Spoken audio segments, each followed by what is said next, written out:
শহীদ রাষ্ট্রপতি জিয়া রহমানের আজকে মধুসূদনপুর ১ নম্বর ওয়ার্ডে আমরা আজকের দোয়ার মাহফিলে আমাদের মাঝে উপস্থিত আছেন বিএনপি সাবেক সভাপতি আবু নাসির ভাই। আমাদের আপনারা জানেন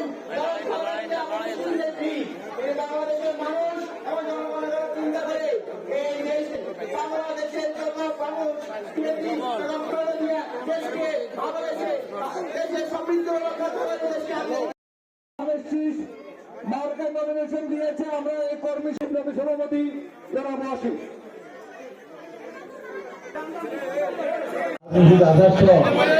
বিএনপি এবং বিভিন্ন অনুষ্ঠানের সম্মানিত নেতৃবৃন্দ, এখানে উপস্থিত মুরব্বিয়ানরা, প্রিয় ভাই ও বোনেরা, আমার মায়ের আসসালামু আলাইকুম রাহমাতুল্লাহি ওয়া বারাকাতুহু। আপনারা আজকে এখানে আমাদের নেতাদের মতো অনেক কথা শুনছেন নাকি? এই জন্য আমি বেশি কথা না বলে শুধু এইটুকু বলবো, আমি তো গত জানুয়ারি মাসে ২৪ সালের জানুয়ারি মাসে আমার চিকিৎসার জন্য আমি ব্যাংকক ছিলাম। প্রায় ৬-৭ মাস চিকিৎসা ছিলাম এবং এক পর্যায়ে আমি ১৭ দিন আমি লাইফ সাপোর্ট ছিলাম। ধন্যবাদ। আজকে আমাদের একটি কথা শুনছি, আমি সেই বান্দা, সেই মানুষ আজকে আমার আপনাদের সামনে এসে নির্বাচনের কথা বলছি, নেত্রীর জন্য দোয়া চাইব। এই জন্য আমি আল্লাহর কাছে শুকরিয়া আদায় করি। আল্লাহ যে আমাকে বাড়তি হায়াতটুকু না দিতেন, সবদিনের লাইফ সাপোর্টে থাকার পর স্বাভাবিক নিয়মে তার মৃত্যু হয় স্বাভাবিক, কিন্তু আল্লাহ যে ইচ্ছা করেন মানুষকে আল্লাহ মৃত্যুর মুখ থেকে বাঁচিয়ে দিতে পারেন। আমার ইচ্ছা করলে আমরা সুস্থ মানুষকে মৃত্যু দিতে পারেন নাকি? তাহলে হক মুখ কামাতে এই জন্য আমরা যেখানে এসেছি, আমাদের মূল হলো আমাদের নেত্রী বেগম খালেদা জিয়া। আপনারা সকলে তো খালেদা জিয়ার নাম শুনেন, অনেকে চিনেন, এবং আমি মধুসূদন পানি দাঁড়িয়ে বিচার করতে পারবো এই অঞ্চলের মানুষ যতবার বিএনপি ভোট করেছে ততবার খালেদা জিয়ার মনোনীত প্রার্থী হিসাবে বিএনপিকে ডান শীতে ভোট দিয়েছে। শুধু পার্লামেন্ট ইলেকশনে নয়, নোয়াখালী পৌরসভা নির্বাচনে আমাদের দলের প্রার্থী যখন ছিল, আমাদের দলের প্রার্থী হারুনকে 2 বার আপনারা মেয়র নির্বাচন করেছেন নাকি? অন্য কোনো ভোট হয়েছে নাকি? আপনার কোনোভাবে বিগত দিনে যে একটা সিস্টেম চালু হয়েছে, মানুষের ভোটের দরকার নাই। আপনাদের 4 বার এমপি ছিলাম, আপনাদের ভোট হয়েছে নাকি আপনাদের ভোট ছাড়া হয়েছে? আমাদের যে 2 বার মেয়র হারুন ছিল, আপনাদের ভোট হয়েছে নাকি ভোট ছাড়া হয়েছে? ভোট হয়েছে। তাই আমরা এই ভোটাধিকার দীর্ঘদিন আমাদের ছিল না, এবং কলেজে ভোটাধিকার বিরুদ্ধে এই ভোটাধিকার আদায়ের জন্য লড়াই করতে করতে শেষ পর্যন্ত একটা মিথ্যা মামলা দিয়ে তাকে জেল খাটানো হয়েছে। সেখানে তাকে অসুস্থ অবস্থা চিকিৎসা সেবা দেওয়া হয় নাই, তার চিকিৎসা থেকে তাকে বঞ্চিত করা হয়েছে। এর থেকে বড় মানবাধিকার লঙ্ঘন আর কি হতে পারে? জিয়া রহমানের সন্তান তারেক রহমানকে দেশের বাইরে যেতে বাধ্য করা হয়েছে। উনি আজকে দেশে ইনশাল্লাহ ওনাকে নানান কথা শুনছেন। আমি আজকে এটুকু বলবো, অল্প দিনের মধ্যে ইনশাআল্লাহ জিয়া রহমানের সন্তান, খালেদা জিয়ার সন্তান, আমাদের আগামী দিনের নেতা তারেক রহমান বাংলাদেশে আসবেন। আপনাদের সাথে আপনাদের সাথে তার দেখা সাক্ষাৎ হবে এবং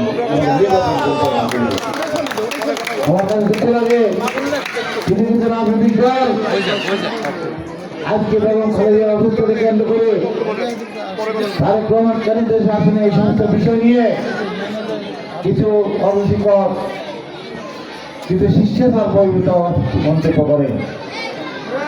আমি বলবো আল্লাহ ওনাদের ভিতরে আপনি একটু সংযত করেন। আমরা মোহাম্মদ শাহজাহানকে এখানে এমপি নির্বাচিত করবো ইনশাআল্লাহ। এমপি নির্বাচনের পর এলাকায় এখন অসংখ্য উন্নয়ন, অনেক উন্নয়ন কর্মপূর্ণ বাকি আছে।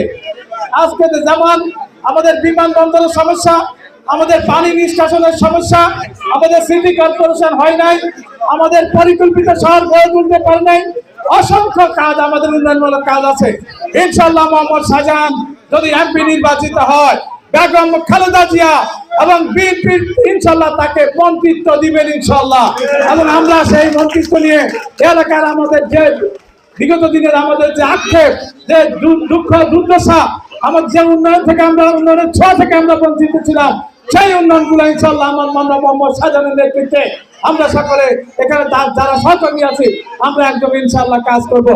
এই মধুপুর মোহাম্মদ শাহজাহানের জন্য আগামী নির্বাচনে প্রচারণার জন্য উপস্থিত আজকের এই দোয়া মাহফিলের সম্মানিত সভাপতি এবং প্রধান অতিথি এখন সকলের প্রিয় নেতা আপনাদের সামনে সাবেক সাহেবের সংসদ সদস্য এবং সামনে আগামী 2026 সালে বিএনপি মনোনীত প্রার্থী জননেতা জনাব মোহাম্মদ শাহজাহান আপনাদের সম্মুখে উপস্থিত আছেন। তো আমরা এখানে আসছি, আপনারা সকলে জানেন বেগম খালেদা জিয়া জীবন মৃত্যুর সন্ধিক্ষণে হাসপাতালে ভর্তি আছেন। আপনারা সকলে নামাজ পড়ে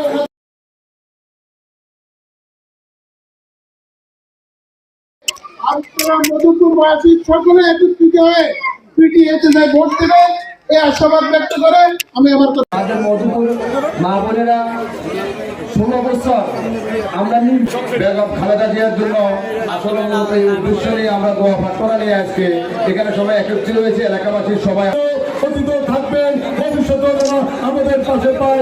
আমরা আপনাদের কাছে সারা জীবনের কৃতজ্ঞতা থাকবো।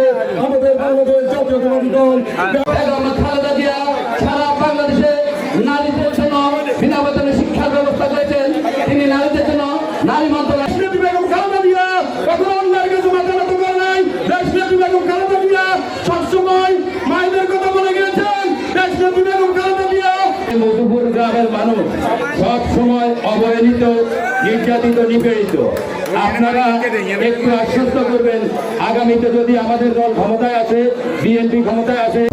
يا مقلب القلوب ثبت قلوبنا على طاعتك اللهم اغفر لنا ذنوبنا واصفح عيوبنا وأد ديوننا واقض حاجاتنا واشف عافاتنا وكن لنا معينا وظهيرا আল্লাহ রাব্বুল আলামিন দীর্ঘ প্রতীক্ষার পরে আল্লাহ রাব্বুল আলামিন দেশ নেত্রী বেগম খালেদা জিয়ার সুস্থতার জন্য রব্বুল আলামিন অনেক